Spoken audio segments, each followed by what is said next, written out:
So, welcome to episode 28 of An Untold Narrative.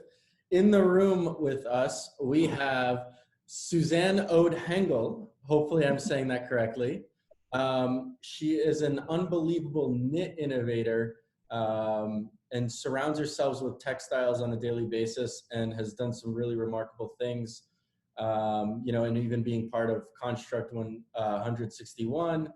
And other major initiatives in the knitwear space, footwear space. So thank you for joining us. Well, it's a pleasure. Thanks for having me. Did I say your name right?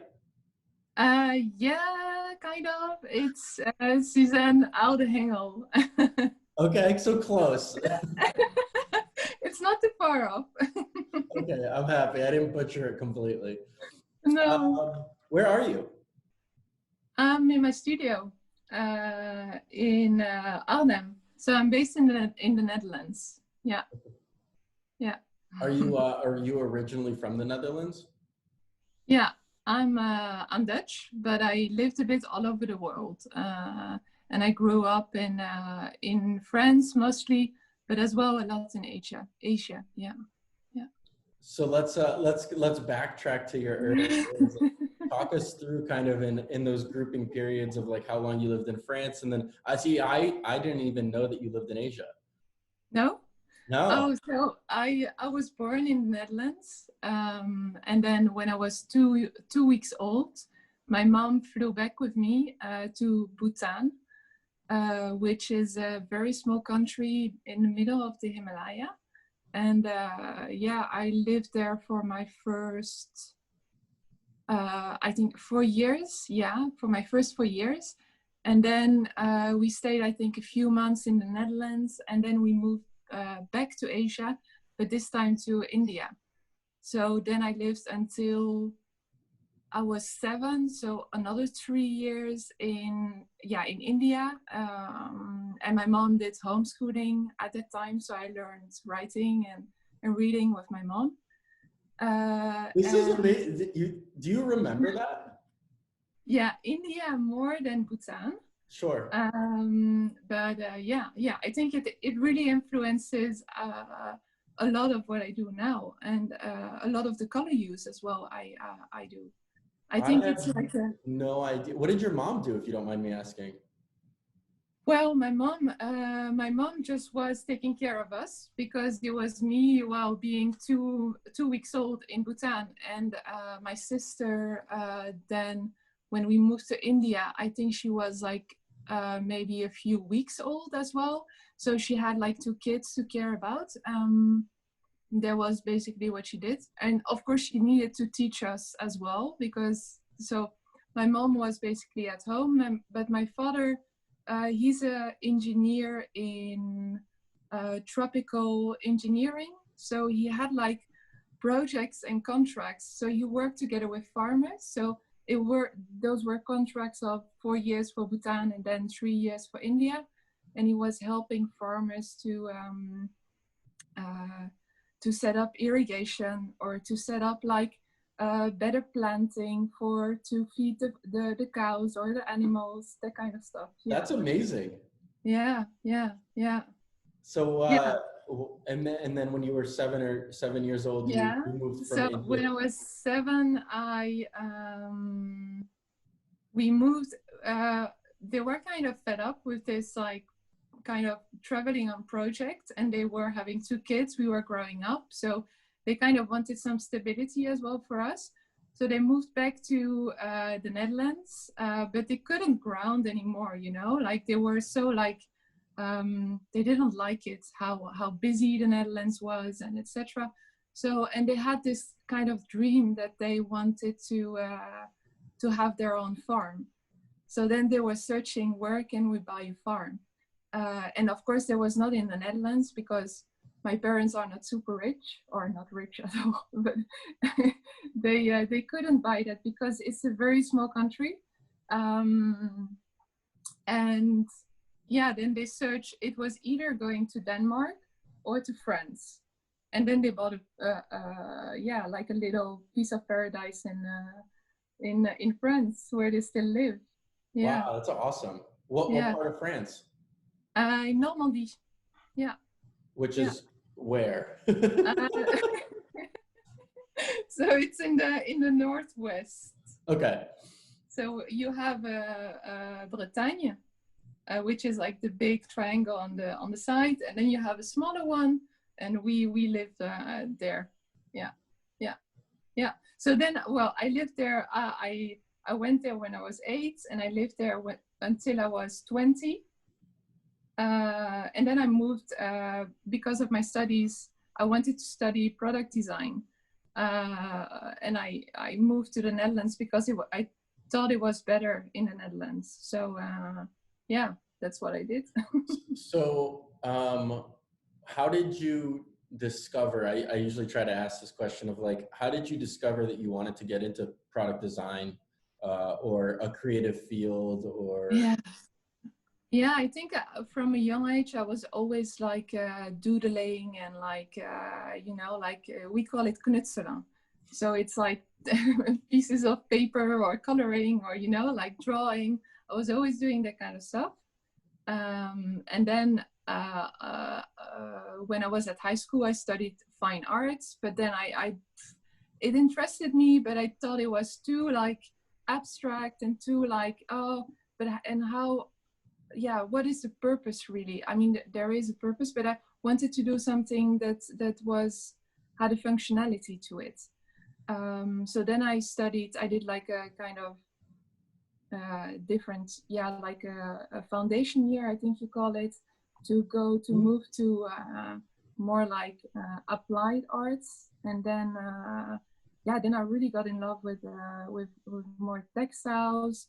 But as well, I thought I was fascinated by the Dutch product design and how the Dutch designers had a take on a new interpretation on product design. So I think from that fascination and of being Dutch as well, but not really being Dutch, I think there it started. Yeah. Yeah. So how many years of college or university did you do in the Netherlands? I did, just a bachelor. So I did like I did like, the studies in 5 years in total. Yeah. Yeah. Yeah. Yeah. Yeah. And what, so you mentioned you lived in France until you were 20. Did you start the product design education when you were 20 or? Yeah, so I moved here because of the studies, indeed, yeah, indeed. And then I kind of sticked here. I got a boyfriend, and then I kind of grounded here a bit. Yeah, and I think I kind of had my network, and it was kind of a nice place to start from. Yeah. What was when you were doing your education in product design, was there a specific part of product that you gravitated towards? Because you obviously have a very niche with knits today, and we'll get to that, but like, what did you gravitate towards when you were still in college? Yeah, I think I was always like fascinated by material experiments, and starting from there, and then in some way I always ended up doing something around the body, and often there were shoes, and it just happened to happen more often, and then I just like made the decision. But I think it always started from that material experiment, kind of analyzing it, and then like seeing like what the properties were, and then applying it into a product in a functional way. But I think that's really what interests me still, actually. Yeah. What was your first job out of college then? Was it in footwear? No, I've never really like a proper job. I never really had What do you mean? I started my company just after college. Did you really? Yeah. I never actually. So when I graduated in 2015, I got like loads of opportunities with, I think Nike was reaching out to me back then like every 6 months with opportunities. And then like I think all the others almost came. But for some reason, hold on. How did you can't just say that Nike kept reaching out every 6 months? Why were they reaching out? Were you like sharing work that was really I don't know. I think it all started by when I got posted on ConceptKicks. And then like a week after, I just got this random email and I was like, what? Really? What's happening? Yeah. And so when you're obviously in college in your last year or maybe right outside of college, like what went through your mind? Because obviously we have a lot of footwear people who listen to this podcast. And when somebody's like, oh, Nike kept reaching out, why did you keep denying them?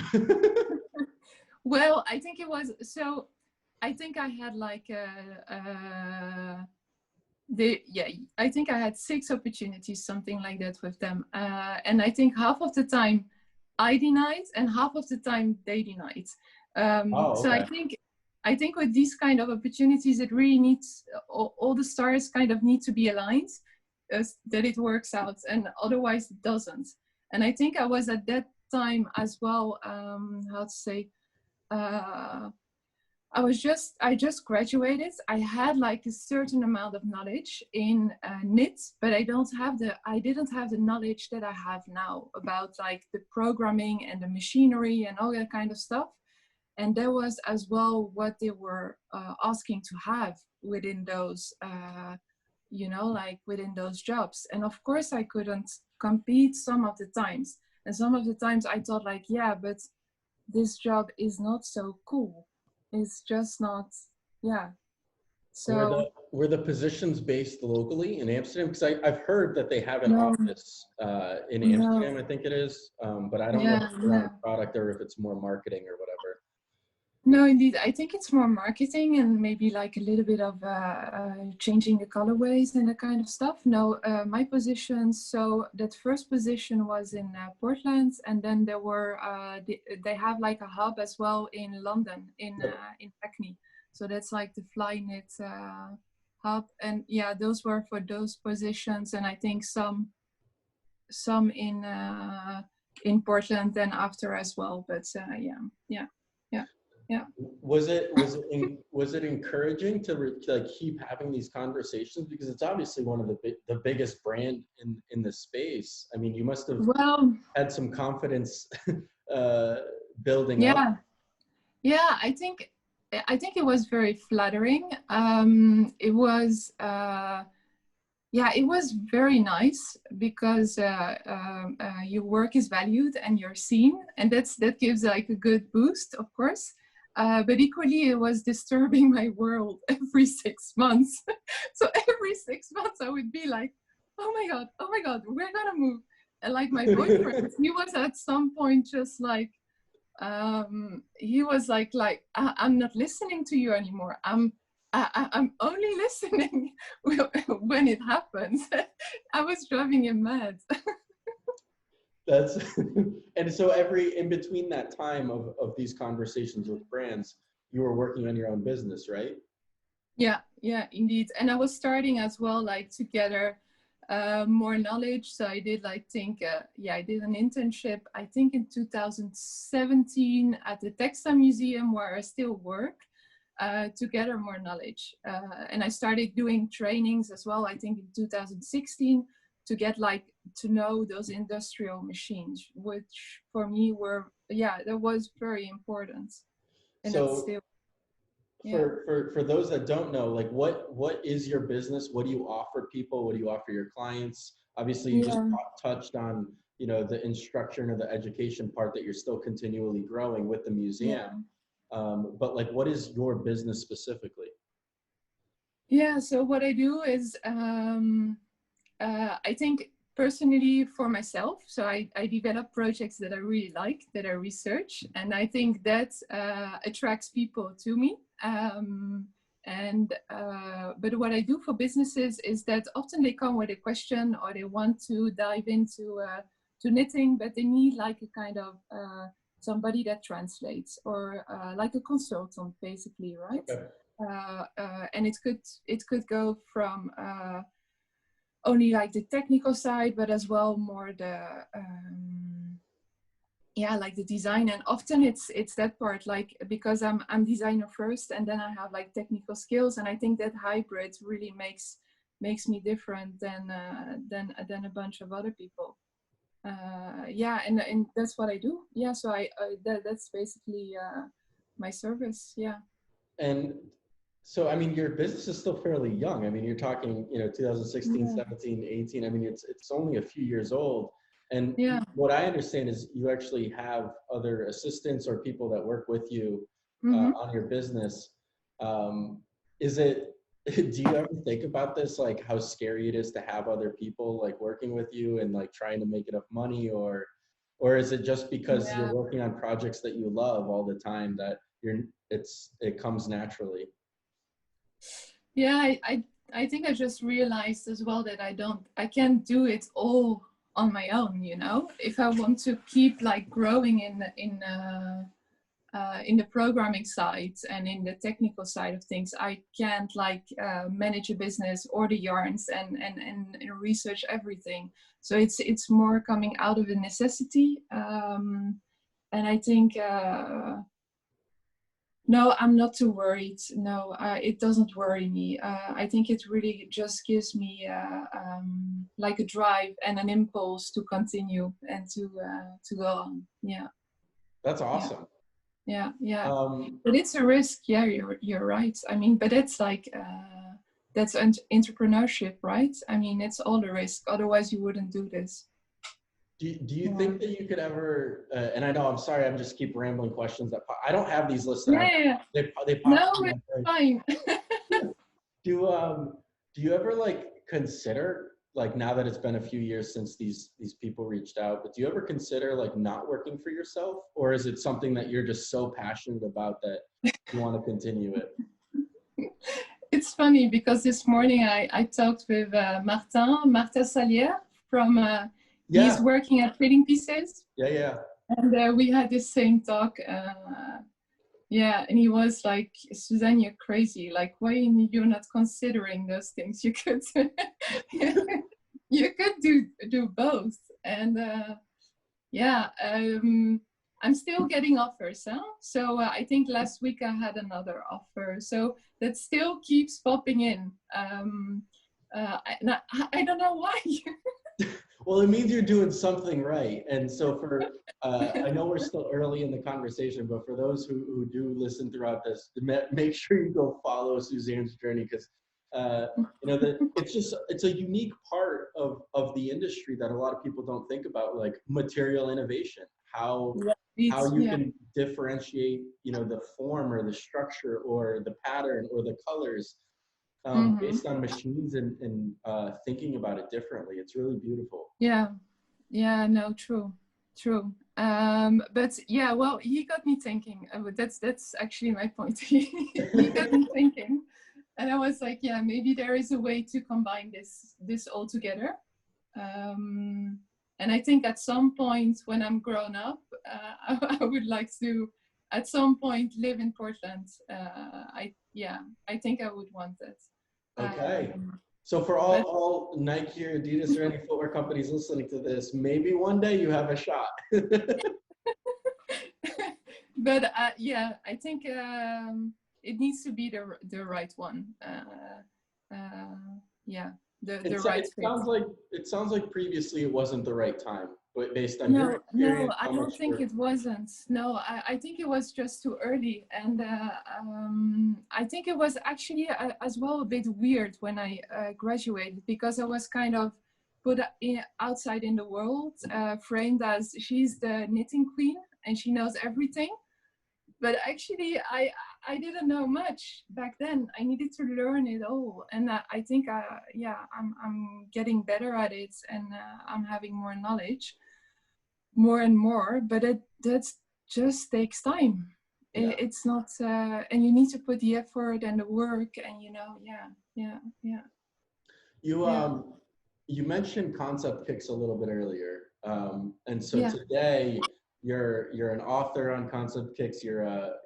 I forget what Daniel calls them, a Oh contributor. yeah, it is indeed. Talk about like your interaction, like how you met Daniel and ConceptKicks in general, because it obviously led to more opportunities like Construct, which we'll talk about. Yeah, for Talk sure. about your relationship with ConceptKicks in general. Well, I think it was, I just randomly reached out. I thought, oh, this is so cool what he does. Maybe I think my work could get posted, and I just reached out. And then he replied, and well, you know what happens. But it really felt like such a warm bath, you know, of a bunch of people. I think it's a Dutch expression. But yeah, it really felt like a very nice group of people that I ended up in, and I didn't never experienced that before. That everybody was so welcoming and so and so such like-minded people. I think yeah, that's really what I met in this ConceptKicks group. Yeah, people. Well, yeah. He's really built an amazing community of Yeah, exactly. Community is a good word. Yeah, absolutely. Yeah. And I think it became, yeah, it almost became more special when, like, of course, like the Nike reached out, and of course I sent that to him, and then I think everything grew from there, and just like keep in contact, you know, with each other. Yeah. So, yeah, I mean, it's such a beautiful platform, and it's grown so much over the years. Yeah. And that's kind of really even how we met in person. Yeah. Right. Yeah. At ComplexCon years ago. Yeah. Years ago now, which is strange to say. Yeah. Yeah. 2 years. Talk about the collaboration that you had with Construct and Timberland through ConceptKicks. Through Daniel. I'm actually wearing the Construct t-shirt with your boot on it. Oh, that's amazing. Isn't that so cool? So talk about that experience. Did you go on the trip down to the Dominican, or how did it start? Yeah. What was your involvement like? What was your experience like? Yeah, so I was asked then in preparation of the trip to make some knits. So I did that at the Textile Lab. Yeah, which was great. And then once on site, I mean, I think honestly it was one of the best projects I did until now. I think the kind of collaborative effort that we had, and like the synergy, and yeah, just working with everybody together and really doing this all together was really, really cool. Yeah, it was great. And I think especially meeting Helen, that was amazing. It was like a sister from another mister. Yeah, just so like-minded. Yeah. And it was from the videos that I've seen and the photos, it was very hands-on experience down in like a factory too, like building prototypes. Yeah, absolutely. Yeah, and it was really like playing around basically in the factory, just like, oh, they have this machine, what could we do, and like brainstorming, and then like going back and forth and exchanging with everyone basically. And what I really liked about this experience is that the diversity of the group was very well balanced, and I feel we were all like complementing each other in different ways, and that was so nice, as well inspiring to see how other people work, you know. What was the end result, the boot? They actually ended up selling a few of them at ComplexCon. Yeah. Was that your first like physical product, like end consumer facing that you've developed, or have you developed? Yeah, I think so. Yeah, I think that was the first one. Yeah. What's that feeling like? Yeah, pretty pretty strange and pretty special, but yeah, I don't know. it doesn't really make me warm or cold. It doesn't really like, I like the process rather than the end results. Yeah, so that's not really giving me a kick, let's say. No. That's a Yeah. very interesting take, that you enjoy the process more than the end result. And I think as you hear a lot of, you know, really successful people speak, that's all they focus on is the process. They don't care about the end result. And No. the fact that you say that is really amazing.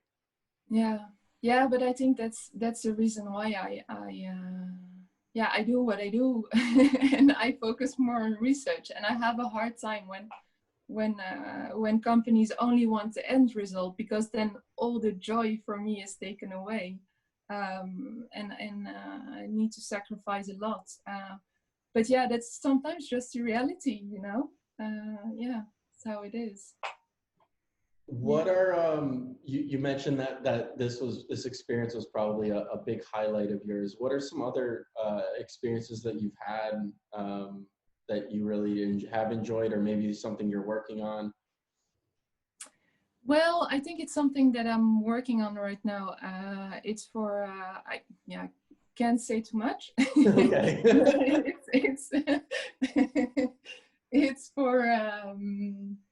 It's for a new brand for kids, and here it's really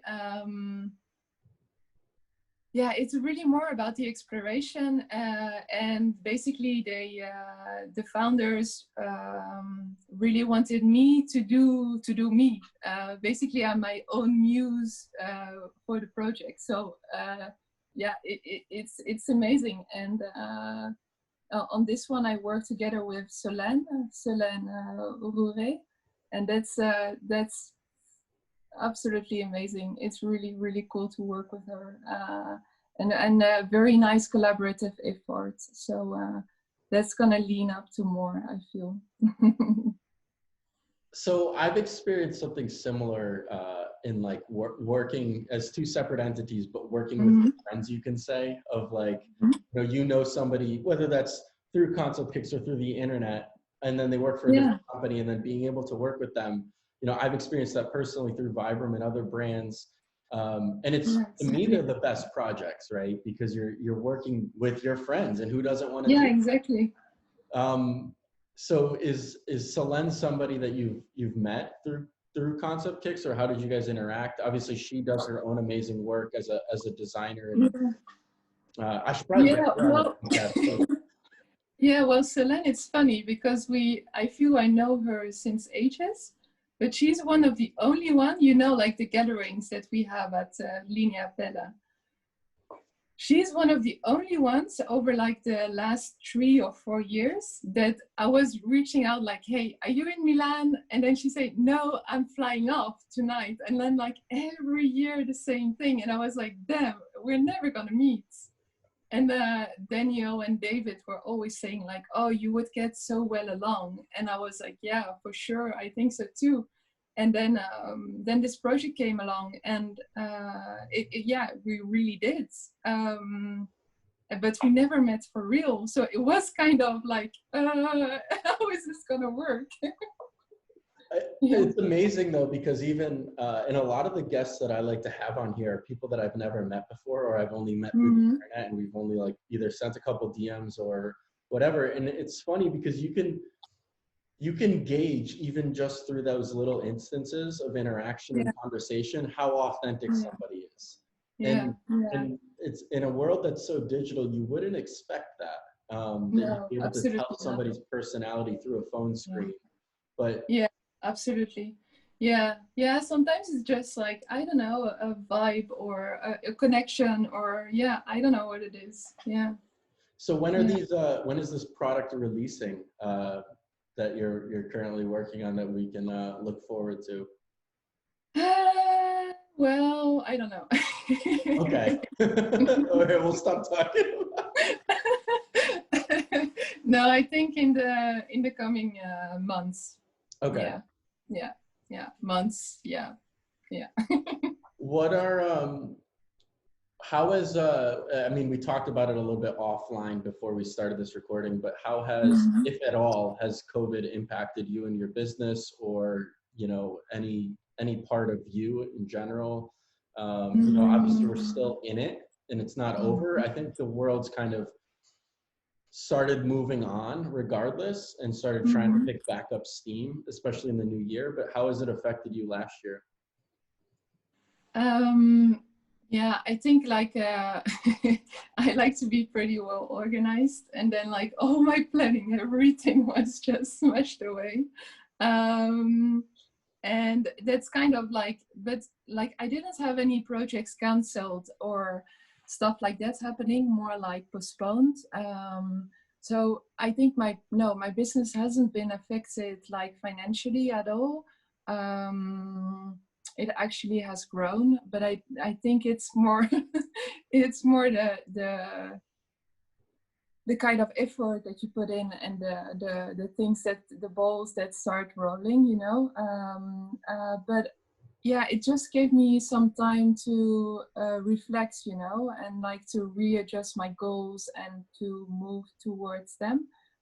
So that has been, I think, what COVID did to me. So I think only positive stuff, although the day-to-day life and all the restrictions are not always easy and ask for a lot of flexibility, and of course that's much more tiring than normal life. Oh well, if that ever gonna Yeah, come.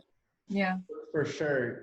You talk about reflecting and refocusing or aligning on your goals. What are, Mhm. if you want to share, what are some of your goals that you want to achieve in the future, or you know, in the short term? Yeah. Yeah, well, short term, there was I wanted to get more focused on the programming. So I asked for grants and I got like trainings at the Textile Museum, and I got like more knitting days as well, which of course has an impact on how you grow. And as well, I got a coach that helps me to make like plans for the future. Really? Um, yeah, yeah, yeah. Talk about that for a second. Yeah, Like, what do you yeah. mean? Hmm? What do you mean? So he is well, like a coach. Well, yeah, I think other people you don't have a coach? Like a life coach Yeah, no, or it's like a not. mentor? Yeah, yeah, he calls, yeah, he's a coach. I think it's not like a life coach. He's more like yeah, guiding me through decisions or through yeah, maybe it's a life coach actually, I don't know. Is it business, personal, everything? No, yeah, a bit of everything, yeah, indeed, yeah. So I do it together with my assistant, and we're setting up plans for like what we want to achieve in the coming 10 years, and working towards that, and setting up like business plans and all that stuff, and leaning to that. We're yeah, starting to plan like to invest in a machine, industrial knitting machine. Yeah, yeah. That's amazing. I've never met somebody who has like a, I guess, a life Okay. coach to help Yeah, you like in support making decisions. yeah, yeah. Well, you know, I feel like these kind of choices are so big and so much involves within it. And I think, yeah, I just want to do a lot. So sometimes you just need to puzzle all the pieces together, right? Yeah, yeah. Totally. Um, Yeah. does this person have like a ton of outside experience and, excuse me, things like that? Mm, yeah, I guess so. Yeah, I guess so. He's really good at asking very precise questions and not taking your first answer as the answer. He would like keep digging, and that just makes all the difference. Yeah, That's awesome. yeah, yeah, yeah, yeah, yeah. That's really helping me grow. So yeah, yeah. Okay. What What else are you looking forward to at the rest of this year? Or, you know, you talked about some of your goals and getting even a machine for yourself. Yeah. Yeah, I want to set up another company, but I first need to find a name. You have to find a name. Yeah, I don't want it to be under my name anymore as my name, Suzanne Oude Hengel, but because I'm more and more involving other people in my team, I really feel it should be more representative of the whole team and involving everybody in it and showing that. And I think another kind of name could make me more, how to say, that I'm taking sometimes more seriously, because only having your name sometimes really makes you very small and very yeah, no, yeah, maybe more less professional. Yeah, I don't know if that's a good wording, but yeah. No, I agree. I think, you know, I think there's value in having your business named after you, because then people recognize your name more. So I think there's value in that. But then to your point, if you're going to become more versatile and take on more than just what you're specializing in, you're bringing outside, you know, specialists to help you grow. That sounds really exciting. I look really forward cool to hearing about this second business in the future. Yeah, so let's see how it's gonna end up. Yeah, I mean, I don't really have other questions aligned or anything like that. If you had one piece of advice to share to anybody in your very youthful career thus far, what would it be to get people started? Obviously, you have a different perspective. You have a design background, but you specialize in this this knit world, this textile world. What's one thing that you've learned that you'd want to share with people? Yeah, I think maybe a few things. Not only, don't think that there are shortcuts, because there are no shortcuts. You just need to put in the work, and do what is close to you and what is really like representing yourself, and not pleasing others. Really staying close to yourself. Yeah. Has those two things really helped drive your business, like because you're so passionate about the knit and the textiles and the I think perseverance really helped me, and keeping like that that kind of dot at the horizon that I want to achieve, you know, and taking like all the little hurdles along the way for granted, and just like thinking like, oh, this is just a moment, it's gonna pass. I'm gonna come there at some point. It's I think really perseverance. There is no other way. I think working hard. I agree. I mean, you got to put the 10,000 hours plus in. Right. I think there is no other way. What would it be for you? What would you give as advice? Me? Yeah. Oh, well, we're flipping the script here. I don't know. I've never been asked the question. I usually do the asking. I mean, probably super similar aligned to yours is like, if you're doing what you love to do and what you enjoy, then who's to tell you how much or how little to work at it? Indeed. You know, you can surround yourself every hour of every day that you're awake with things that you enjoy.